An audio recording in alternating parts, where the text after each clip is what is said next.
In this video, I'll be showing you some of the major things that you need for you to be able to sew a corporate cufflink shirt. In the next few weeks too, I'll be showing you step by step how to make a cufflink shirt even if you're a beginner. You might want to subscribe to my channel and make sure you pay attention to the details. Enjoy the video. So on this table now, let's see what I have. Here I have the shirt. You can see that I've started the shirt, the male shirt.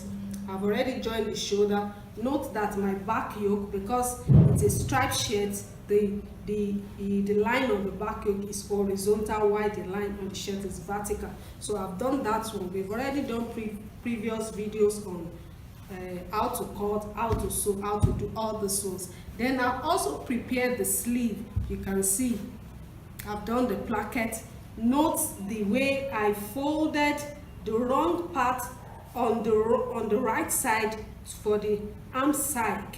You understand? The edges, you can see I've already sewn it. I folded from the wrong side to the right side. That was how I now top stitched it here. It is very important. That's the way we do the shoulder of male shirt. You can see I've also done the placket. All right, that one is done. Then this is the stay that I cut for the cufflinks. You can see it here. The dimension that I use is inside the workbook. I also have on the table, I have the collar stay. I've already cut the collar stay. You can see I use the add collar to cut the collar stay for the male shirt. And this is also the add collar stay that I used for the under collar. Then you can see that I also have this one. I use the lady stay to cut this one. This is the one that I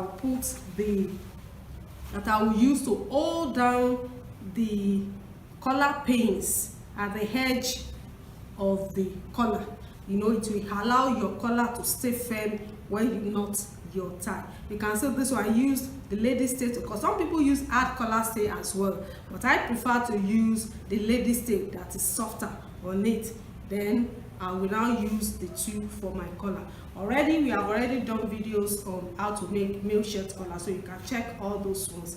Now everything is set now. The next thing now is to go and start sewing. I'll go and join the sleeve on the shoulder of the armhole of the shirt. Then I will do the side, I will do the hemming, then I'll come back to prepare the barrel, the French cuff. This one is called the French cuff.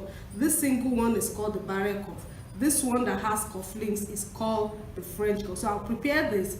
After that, after fixing it, I will prepare my collar and I will also fix my collar, and that will be the end of this shirt tutorial. So let's go to the machine to start working.